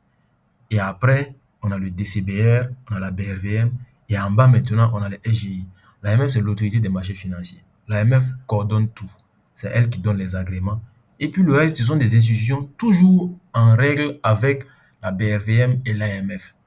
Parce que ce que vous ne savez pas, c'est que même quand une nouvelle SGI vient, il faut qu'elle parte à la BRVM, il faut qu'elle parte à l'AMF, parce que la conception de la plateforme qui vous permet, puisque comme je vous ai dit, quand tu es sur la plateforme, tu peux voir qui veut acheter à quel montant, qui veut vendre tel titre à quel montant. Toutes les SGI sont interconnectées. Donc, quelle qu'en soit la SGI sur laquelle tu es, tu vois tout ça. Donc, il y a vraiment assez de démarches à prendre en compte pour qu'on vous ouvre, on va dire, ces API-là, ceux qui sont informaticiens, pour que vous puissiez avoir accès à tout et puis vous mettez votre plateforme en place. Mais si vous n'êtes pas passé par ce chemin-là, et puis les boss disent qu'il faut faire attention parce que ça a suscité vraiment un grand débat. Et ça fait que même le maître de cérémonie qui était là ce jour-là, qui était censé dire, OK, telle personne prenait la parole, toutes les personnalités de ces entreprises-là, de ces, comment on va dire ça, de ces représentations-là ont pris la parole instantanément. Là, il faut qu'ils interviennent parce que là où ça partait, c'était vraiment, c'est comme si on faisait l'éloge de quelque chose, alors qu'il y a une représentante de l'AMF qui est là, on ne connaît pas d'abord finance, il n'y a pas d'agrément, euh, le DCBR ne connaît rien, la BFM ne connaît rien. Là, c'est compliqué. Donc, c'est juste pour vous dire, moi, je n'ai pas allé mettre mon argent à quelque part. Aussi, c'est chaud, tu ne sais pas sur qui tu vas aller te plaindre. Parce qu'on va te dire quoi en fait. Alors, je n'ai pas un classement de SGI. Maintenant, je ne sais pas, vous voulez un classement en fonction de quoi? Je ne sais pas. Moi, ce n'est pas un truc vraiment qui m'intéresse. Il y a un retour, on va dire, que j'utilise en fonction de mon réseau pour savoir telle SGI, comment elle fonctionne. OK, voilà. En fonction des gens que je connais qui utilisent. Donc, pour le classement, je ne sais pas selon quels critères. Alors, le DCBR, c'est le dépositaire central banque de règlement. Les SGI que vous voyez, Coris Bourse, SA2IF, SBIF, IFI, si vous voulez, BOA Capital Asset Management, tout ça, ils n'ont pas vos actions. Tout est géré. Si vous voulez, c'est comme, vous voyez la BCAO des banques qui sont en UMOA ici, là. C'est comme la BCAO des actions. Tout transite chez eux. Dans d'autres termes économiques, on dit c'est un escroc. Pas escroc comme arnaqueur. Mais un escroc, c'est par exemple une personne qui est au milieu, qui met deux personnes en relation, qui veut échanger un produit ou bien un service. Donc, toi, tu vas acheter des actions. On va vérifier avec qui ça a matché, qui veut vendre à tel prix auquel toi tu veux vendre. Est-ce qu'il a la même quantité? Et quand ça passe, OK, on dit, eux, ils bloquent ton argent et puis maintenant, ils prennent les actions aussi. Ils vont bloquer la part d'actions qu'ils veulent vendre. Et puis après, quand tout est en règle, et vous voyez comment c'est un système informatique qui est en train de communiquer de façon indépendante. Donc, c'est pas comme Daba fait. Bon, même si on sait que c'est un peu bien ce qu'ils font, mais il n'y a pas d'agrément, on ne peut pas mettre notre argent. Donc, le DCB maintenant valide et puis tout transite. Donc, à la BVM, il faut 3 jours avant d'avoir son argent, ou bien 3 jours avant d'avoir ses actions. Si vous achetez une action lundi, il vous faut 3 jours ouvrés pour avoir vos actions et 3 jours si vous avez vendu pour avoir votre liquidité. C'est un coût d'aménagement. On est en train de passer à 2 jours. Le DCBR est en train de mettre les choses en place. Et à cet événement dont je vous parle là, j'ai posé la question au DCBR. Le souci est qu'ils ne peuvent pas, ils peuvent le faire eux-mêmes, mais ils ne peuvent pas mettre ça à la charge de tout le monde en même temps parce qu'il y a différentes EGI qui sont là. Il faut que tout le monde ait le même système en même temps pour qu'on fasse le lancement. Parce que vous n'allez pas voir, on va dire cette EGI là est lente ou bien non. Tout le monde doit être au même niveau et tous les services informatiques doivent être actés au même niveau. Ce qui fait que quand vous comprenez la charge ou bien la taille de cette donnée-là, vous savez que c'est quelque chose qui ne peut pas se faire du jour au lendemain parce qu'il y a d'autres types de services aussi qu'ils sont en train de mettre en place. Donc, c'est vraiment quelque chose à prendre en compte. Voilà pourquoi il y a certaines choses qu'on dit, on pense que c'est lent, mais en réalité, c'est pas lent. Il y a certaines choses qu'ils mettent en place en arrière-plan que nous, on voit vraiment pas. Donc, c'est un peu ça. Oui, des dérivés sur la BVM, oui, ça viendra. Je ne sais pas, avez-vous des informations précises sur sur la BVM? Oui, ça arrive en début d'année 2025. Le directeur de la BVM a fait un appel pour faire le récapitulatif de 2024 sur la BRVM. Il y a beaucoup de trucs qui arrivent. Et vous avez récemment vu même qu'il y a la bourse des matières premières agricoles en Abidjan qui a été lancée. C'était un des produits qui allait arriver. Voilà, ils ont remarqué qu'il y a vraiment un intérêt pour la bourse et puis on voit qu'il y a de nouveaux produits financiers sur les autres bourses et qu'on voit qu'on est beaucoup plus jeune. Voilà, quoi qu'on dise, l'Afrique, c'est, on va dire, le continent avec le plus grand, la majorité des personnes sont jeunes, hein. Donc, il y a beaucoup de choses. Quelqu'un de 60 ans ou bien 45 ans, à un certain moment, son sang ne bout plus comme quelqu'un qui a 25 ans. C'est pas pareil. Donc, il y a certains types de produits que d'autres personnes cherchent. Donc, il y a beaucoup de produits qui arrivent et il y a même l'interconnexion boursière. Ceux qui connaissent le Forex, on sait que la bourse de Londres ouvre à 8 heures, la bourse de New York ouvre à 12h30 et après la bourse de Londres ferme à 16 heures. Après, la bourse de New York ferme vers 22 heures, la bourse de Tokyo prend et après, on a la bourse de Sydney. Donc, on est en train d'avoir ce phénomène-là aussi à la BRVM. On aura la bourse de la BRVM, je pense qu'il y a la bourse de l'Afrique du Sud. Il y a 7 bourses qui seront connectées, chacune avec ses heures d'ouverture. La BRVM, c'est de 9 heures à 15 heures. Donc, BRVM 9 heures à 15 heures. Si toi, tu es au travail, peut-être que le soir, tu auras accès à l'autre bourse, peut-être Afrique du Sud, ou bien Ghana, ou bien... En tout cas, les 7 bourses sont là. Ils ont déjà fait même la première transaction. C'est passé, c'était en 2022 ou 2023, je ne me rappelle plus de la date exactement.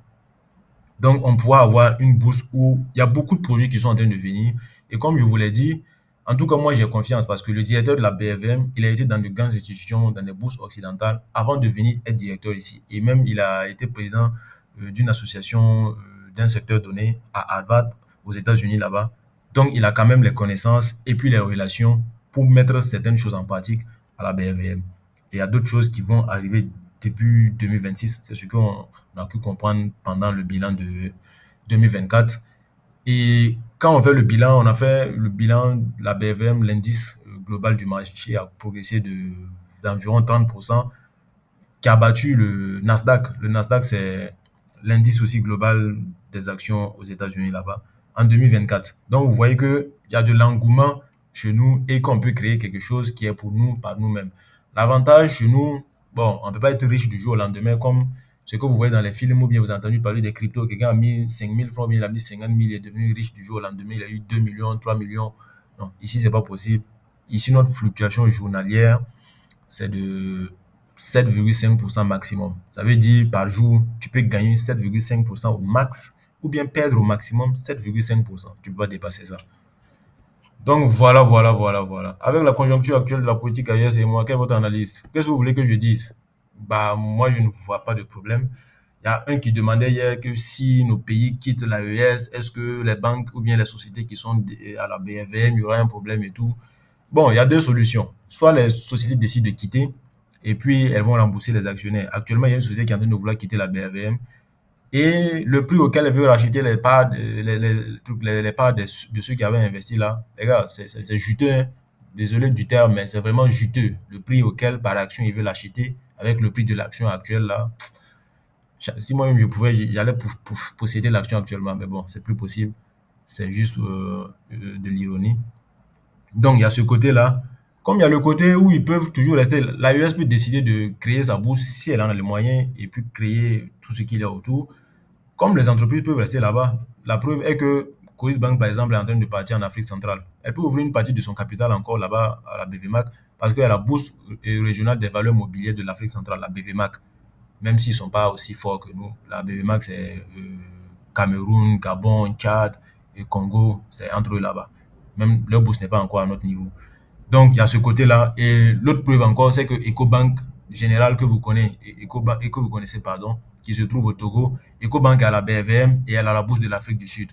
Bon, tout ça, c'est des exemples, c'est des trucs. Bon, pour peut-être d'autres personnes vont se dire, ah, c'est une crainte. Mais moi, je ne trouve pas pour le moment que c'est une crainte. Et puis, il y a beaucoup de facteurs qui sont faits pour protéger les investisseurs. C'est ça qui fait qu'on ne peut pas être riche du jour au lendemain. Mais quand on comprend l'effet de levier que ça fait sur 5, 10, 15 ans, ça peut être quelque chose de significatif. Je ne sais pas si j'ai répondu à vos questions.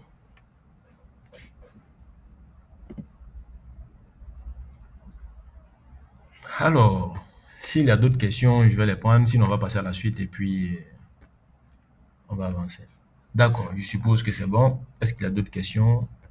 Une fois, deux fois, trois fois. Alors, on continue. Donc, nous allons faire une étude de cas. Pour ceux qui connaissent un peu la BRVM, qui ont entendu parler, en tout cas, qui ont vu un peu sur les réseaux sociaux, il y a quelque chose qui a fait du bruit. Filtisac. Alors, Filtisac a fait du bruit, pourquoi?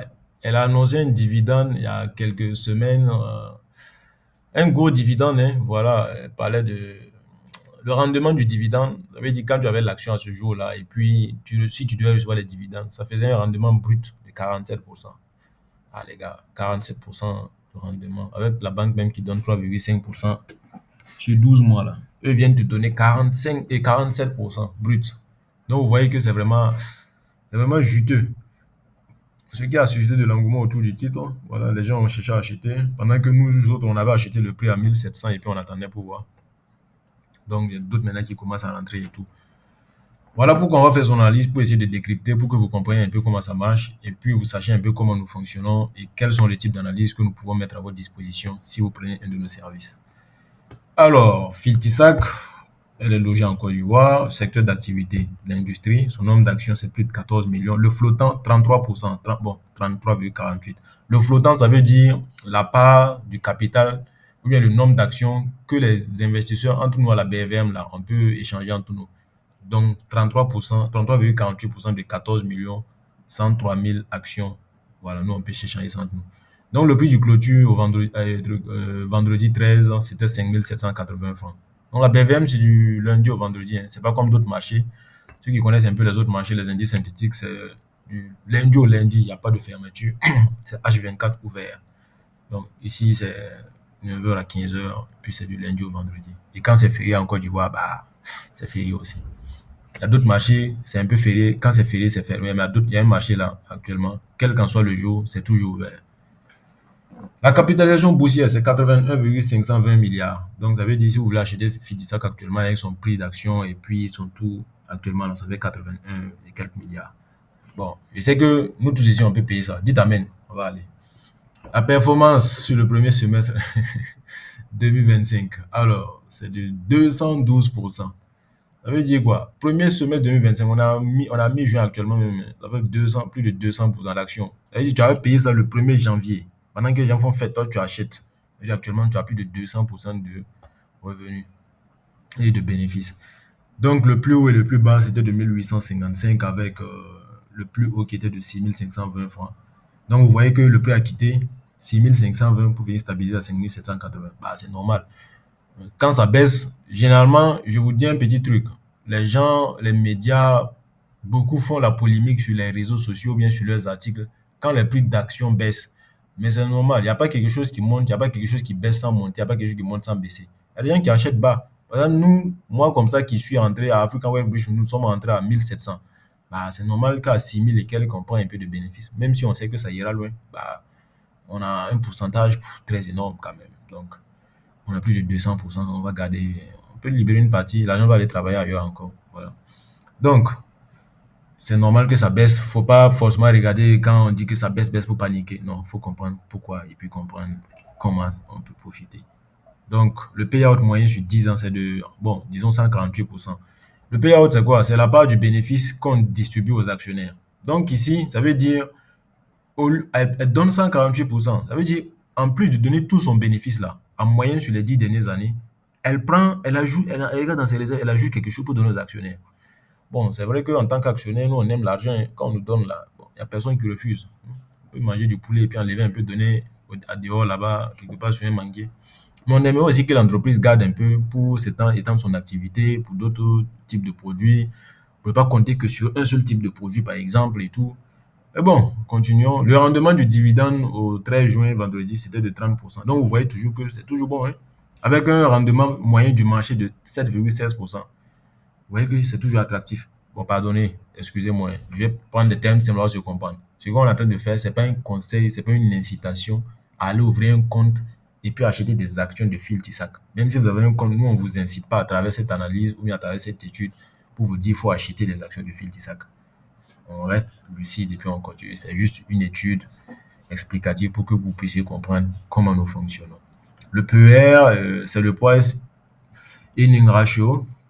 Et puis le PBR, c'est le price to book ratio. Le ROE, c'est la rentabilité brute. Bon, tous ces indicateurs, on ne va pas voir comment ils sont calculés. Ce n'est pas l'objectif du jour.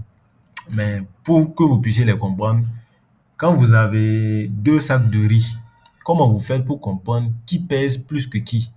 Vous allez regarder, ah, celui-là, il fait 100 kilos et puis lui, il fait 25 kilos. Donc, c'est en kilogrammes, vous faites la différence.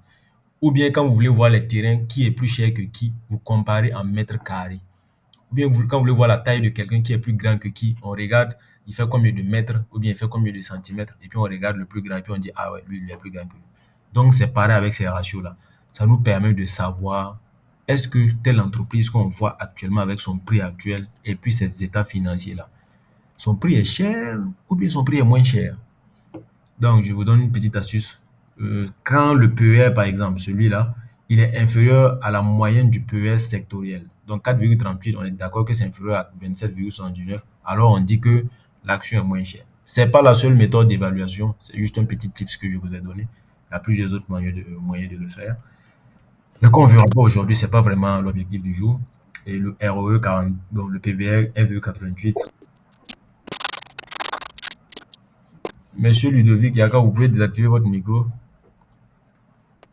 Merci. Donc, le prix cible sur les 6 prochains mois, on va voir ça à la fin. Voilà. De notre étude, on va voir ce que ça donne. Les principaux actionnaires, on a ACFED, le public de la BFM, comme on l'a dit, 33,48, et puis d'autres sociétés. Donc, on voit que c'est une société claire, on comprend, on a un petit visage dessus. Maintenant, ceux qui ont investi sur Deep Gold, sur 5M, ou bien sur d'autres sociétés, vous ne savez pas, vous ne pouvez même pas mettre un visage sur la société là, vous ne savez même pas c'est comment ça fonctionne, comment, vous ne connaissez pas les actionnaires même de cette société. Vraiment, c'est flou. Mais les gens ont mis leur argent dedans. Bon, je me demande comment d'autres font pour gagner leur argent. Bon, c'est pas grave, c'est pas le sujet du jour. Alors, la petite présentation de Phil Tissac, c'est qu'elle est spécialisée dans la fabrication de sacs en fibres naturelles. Donc, pour différents produits, coton, riz, engrais, cacao, café, anacarde. Mais moi, je vous dis concrètement, son activité est beaucoup plus basée. C'est ça qu'elle fabrique là. Ça fait rentrer beaucoup plus d'argent avec le cacao. Donc, son produit phare, c'est le cacao.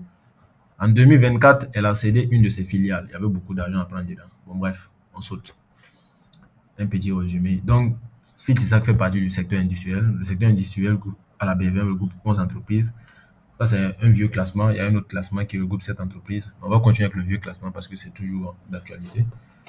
Alors, il y a une performance constatée en moyenne de 54,6% sur les 5 dernières années. Donc, vous avez dit quelqu'un qui avait acheté en 2021 toutes les actions, on va dire, il a mis 11 millions, 1 million sur chacune des actions du secteur industriel. Il avait en moyenne chaque année plus 54%.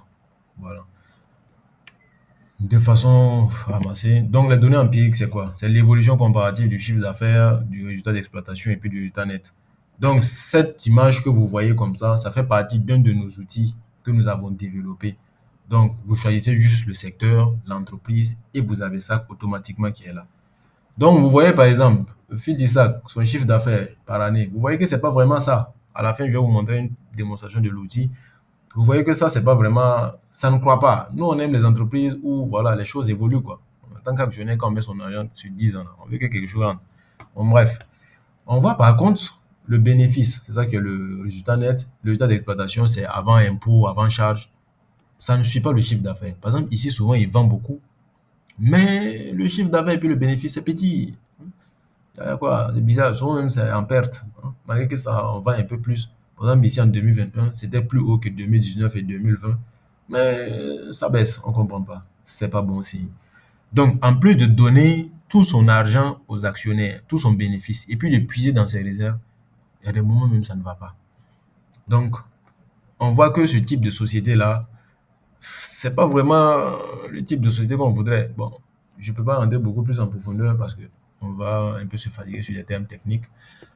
L'essentiel, c'est que vous comprenez un peu ce que je veux dire. Ici, c'est une évolution comparative du cours. Le BVM Composite, le BVM Industrie, et puis Filtisac. Filtisac en jaune, le BVM Composite en vert, et puis le BVM Industrie, c'est en rouge. BVM Industrie, BVM Composite, c'est quoi? BVM Composite, comme je vous le disais au début, à un moment donné, c'est en fait l'indicateur global du marché, le BVM Composite. Donc, quand vous prenez le vert, ça veut dire c'est l'ensemble, l'évolution globale de toutes les actions qui sont à la BRVM. C'est ça qui est en vert, de façon globale, si vous voulez avoir un indicateur qui vous donne ça. Donc, le rouge, c'est pour le secteur de l'industrie. Donc, de façon globale, on voit que le secteur industriel évolue comme ça. Donc, de façon globale, quand on regarde sur les 5 dernières années, en fait, Phil Tissac même ne performait pas mieux que son secteur. Ça performait pas mieux que son secteur. En plus, même, moins même que le BVM Composite, que tout le marché. Mais ce n'est que récemment, suite à l'annonce du dividende exceptionnel, parce que bien sûr, comme je vous l'ai dit, elle a vendu une de ses filiales, donc elle a enlevé un bon jeton, on va dire ça comme les Ivoiriens, un bon jeton qu'elle va donner aux actionnaires. Ça a grimpé, voilà. Voilà ce qui fait que le prix va à pull-up quand même si ça peut évoluer encore, on ne sait pas, c'est pas des conseils. Bref, on évolue. Alors, l'évolution récente, les récentes publications. Au premier trimestre 2025, le chiffre d'affaires, petite progression, quoi, 7%, c'est pas mal. Mais quand on regarde le résultat d'exploitation, vous voyez que là, c'est en baisse, c'est pas vraiment ce qu'on attend d'une société. Donc, vous avez dit, si vous voyez le rendement de 47%, vous courez, vous rendez dans le titre, vous ne comprenez pas les états financiers, là, il y a problème. Donc, le résultat courant avant impôt, tout ça aussi, c'est en baisse. Donc, il n'y a pas quelque chose qui nous présage un bon futur avec ce premier trimestre. On attend de voir le second trimestre. Nous sommes déjà à la fin, il reste 15 jours et puis le second trimestre va clôturer. Mais, comme je vous l'ai dit, son produit phare, c'est le cacao. Et actuellement, dans le monde, il y a un problème général en Côte d'Ivoire et puis au Ghana pour la production du cacao. Donc, la Côte d'Ivoire et le Ghana produisent 60% de la production mondiale. Mais avec les différents changements climatiques, il y a une maladie sur le cacao, sur la plantation de cacao qui est là. Et après aussi, il faut dire que c'est des plantations depuis les indépendances, hein, plus de 60 ans. On a quand même profité, il faut penser à de nouveaux vergers et tout. On sait tous que si on va faire de nouvelles plantations, penser à une nouvelle perspective, c'est pas pour avoir des productions assez volumineuses dans 2 ans. Voilà. Donc, ce qui montre que son produit phare est en pleine baisse, qui sera en baisse pendant un moment. Mais on ne sait pas s'il y aura d'autres considérations du gouvernement ivoirien pour essayer de revoir certaines choses. Pareil au Ghana, parce qu'eux aussi, ils sont on va dire quoi, en pénurie. Le gouvernement essaie de bloquer même certaines exportations et tout. On limite plutôt, on ne bloque pas. Donc, pour les perspectives de 2024, 2025, comme je vous le disais, on aura une baisse de la récolte, la hausse volontaire des exportations due aux politiques gouvernementales, une propagation du virus, tout ça. Donc, les impacts attendus, on a une faible récolte cacaoyère, ça c'est sûr, par rapport à 2023 et 2024. Cela pourrait générer une contraction de l'activité commerciale. Bah, c'est bien évident. Si ton produit phare, la production baisse, je pense ça de façon terre à terre pour qu'on puisse se comprendre. Si la production baisse, bah, tu fabriquais beaucoup, on n'a plus beaucoup de tonnes, on a moins de tonnes qu'avant. Donc, ça veut dire que tu fais moins d'argent. Tu ne vas plus vendre beaucoup de sacs et tout. Donc, tu vends moins, tu gagnes moins. C'est de façon simple, on comprend. Voilà. Donc, s'il n'y a pas une dynamique de rehausser le marché et tout ça, bah, il faudra soit qu'ils trouvent un autre produit phare ou bien qu'ils trouvent une autre façon de bien se remettre de façon stratégique. Voilà pourquoi, même quand tu as un bon produit phare qui marche pendant des années, c'est bien de donner son bénéfice aux actionnaires, mais il ne faut pas tout donner et puis puiser dans tes réserves. Pense à mettre un peu de côté pour autre chose. Mais bon, c'est l'entreprise qui décide. Nous, on encaisse l'argent. Quand c'est pas bon, nous, on fuit, mais on va encaisser. C'est notre travail comme ça. On travaille ailleurs, on vient mettre l'argent, on encaisse et puis on disparaît. Alors, ici, on va faire un résumé de la valorisation par l'actualisation des dividendes futurs. Donc, le résultat net en 2024, il était de 18 millions, et 18 milliards plutôt. Et puis, on est. Moi, le dividende brut, 2067 francs. C'est quand même beaucoup, hein. Le prix de l'action était autour de 3000 quelque chose, si je ne me trompe pas, quand les résultats sont sortis. C'est ce qui fait qu'il était autour de 47%. Il était autour de 4000 quelque chose. Je ne me rappelle plus vraiment. Oui, autour de 4000 quelque chose.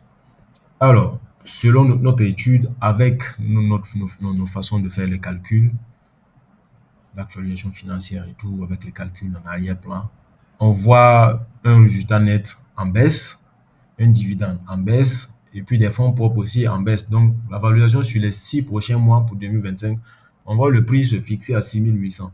Ça, c'est avec les données actuelles. C'est pas une indication à l'achat ou bien à la vente, mais c'est des trucs que nous mettons à jour en fonction des données que nous avons et puis en fonction du sentiment du marché.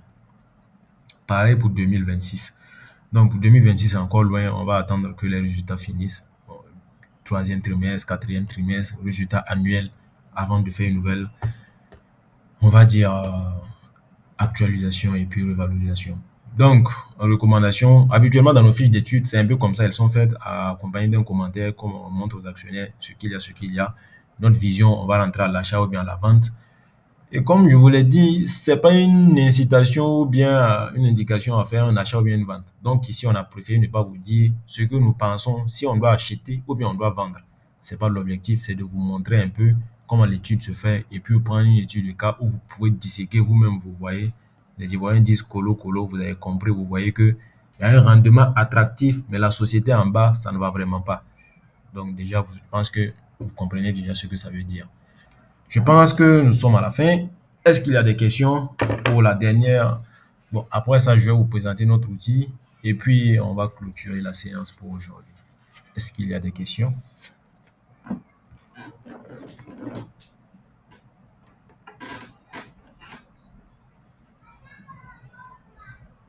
Donc, ceux qui ont des questions, vous pouvez activer votre micro, lever la main, activer le micro, et puis on va se comprendre.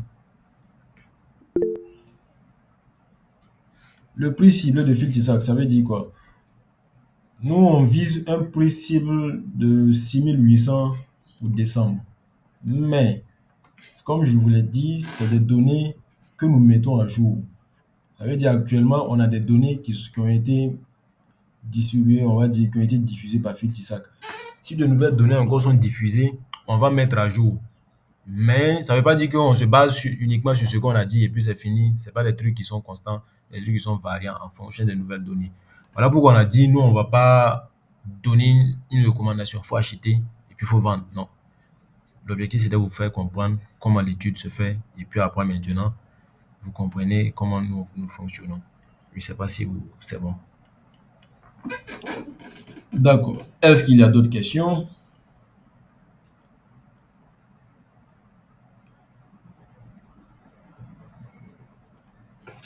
Bon, s'il n'y a pas d'autres questions, en attendant que les questions arrivent, je vous montre un peu à quoi ressemble notre outil.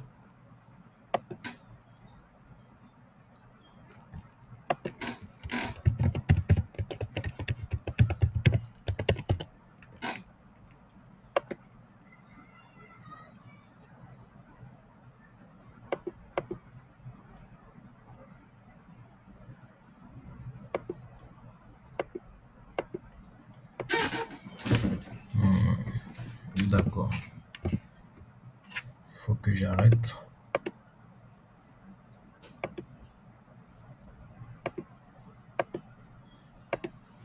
D'accord. Je suppose que vous voyez mon écran à nouveau. Donc, ça, c'est un peu notre outil à la partie profil d'investisseur, se comprendre qui nous sommes, des questions un peu sensibles, situation financière, profil personnel, expérience, objectif, plus gros point, tolérance au risque, avec une petite recommandation. Par exemple, là, ça c'est juste avec les données par défaut. Ça nous met un profil modéré, prudent. Donc, un petit point, voilà, que je vous dis. Euh, on vous donnera par exemple ici les recommandations et tout en fonction de votre profil. Mais la seule chose que moi je peux vous dire, quel qu'en soit l'investissement que vous voulez faire, le plus sûr ou bien la plus bonne façon de le faire, et puis on est tranquille, c'est quand tu mets ton argent quelque part et puis la nuit tu peux dormir. Quand je dis ça, c'est quoi? Parce qu'il y a d'autres, ils vont voir des opportunités, c'est tellement alléchant qu'ils vont dire, il faut que tu me prêtes 10 millions. Je suis sûr que ça va marcher. Forcément. Non, moi je sais que ça va prendre. Donne-moi seulement. Bon, toi-même, tu n'as pas cet argent, mais tu prends l'argent de quelqu'un d'autre et tu ajoutes même peut-être toute ton économie. Peut-être elle ne t'a même pas informé, madame. Et là, maintenant, la chose, ça capote, ça part en vrille. Qu'est-ce que vous faites en fait? Et en ce moment même, avant que ça parte en vrille, vous mettez ça, mais c'est pas sûr que vous dormez parce que vous dites si ça va, si ça va pas. Et pourtant, vous investissez sur du long terme. Ça sert à rien de mettre ton argent et puis la nuit, tu peux pas dormir.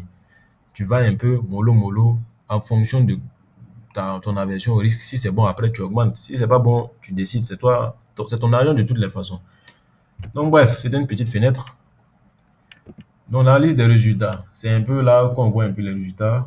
Euh, je vous prends une société, comme ça vous allez voir, qu'on connaît tous, Coris Bank. Là, vous voyez, en fait, Coris Bank, c'est différent de Phil, c'est ça qu'on a vu. Ici, on ne dit pas chiffre d'affaires, en banque, on dit produit net bancaire, mais c'est pareil. Vous voyez que le produit net bancaire est en évolution. Mais pour Phil Tissac, vous voyez, ça évolue, ça n'évolue pas, c'est pas clair. Une autre banque un peu connue dans la sous-région, Société Générale Côte d'Ivoire. Vous voyez aussi que là, ça évolue clairement. Bénéfice aussi qui évolue. Résultat d'exploitation aussi qui évolue. Donc, la saisonnalité, c'est... Bon, c'est un peu ça. La saisonnalité, c'est... On va dire quoi? Je vais vous montrer juste un. On ne va pas tout voir. Mais par exemple, il y a des actions à la BVM. Il y a des périodes à laquelle c'est propice de faire des achats. Par exemple, il y a des gens qui viennent pour faire du trading. Le trading, c'est quoi? C'est acheter et puis le vendre, mais sur du court terme. Peut-être sur un mois, 2 mois. Donc, sinon, généralement, on investit sur une bonne période. Voilà. Donc, il faut comprendre, avoir un certain nombre de facteurs en cours. Donc, généralement, ce que nous, avec les données qui sont là, depuis que l'action a été cotée, on voit qu'en décembre, ici, pour par exemple, Côte d'Ivoire, il y a 65% de probabilité de hausse, de 35% de probabilité de baisse. Et les autres mois, c'est pas vraiment favorable pour faire ce type de transaction, acheter tout de suite, essayer de capter un petit pourcentage et puis revenir. Donc, c'est un peu ça pour notre outil. Pour on ne pourra pas tout prendre parce que en temps, ça devient comme si on vous montre tout. Ceux qui auront payé ou bien qui ont payé l'outil. C'est comme si on les donne, on donne tout gratuitement en ligne et puis eux, ils n'ont plus de privilège à avoir l'outil en fait. Voilà pourquoi on ne prend pas vraiment tout ici. Alors, j'espère que vous allez nous comprendre. C'est pas de la méchanceté, bah, c'est rien que du business. Voilà, voilà un peu. Est-ce qu'il y a d'autres questions encore? Donc, il y a d'autres outils que je ne pourrais malheureusement pas vous présenter, sinon on ne va pas finir ici tout de suite. Si vous avez des questions, on va prendre et puis on va se libérer. Je sais que c'est la reprise est demain, il faut se reposer un peu. Donc, on va essayer de voir et puis gérer. Donc, vous avez la parole pour ceux qui veulent parler.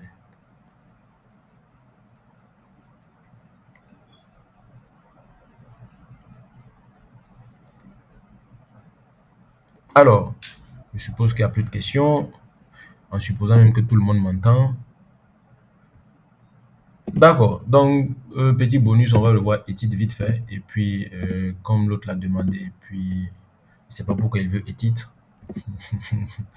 Voilà étude. J'espère que c'est bon. Euh, alors, sur ce, African Watch Bridge vous remercie pour votre participation à ce webinaire avec 2 heures de votre précieux temps. Voilà. Donc, on vous remercie vraiment pour cette participation.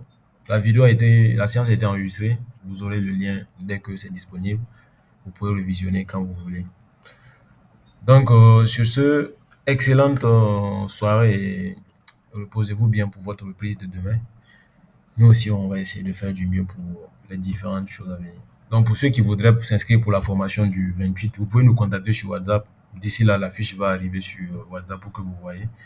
Et puis, on va essayer de se suivre. Ça sera en ligne aussi et en présentiel. Donc, pour ceux qui voudraient avoir plus de données dessus. D'accord. Donc, excellente suite à vous.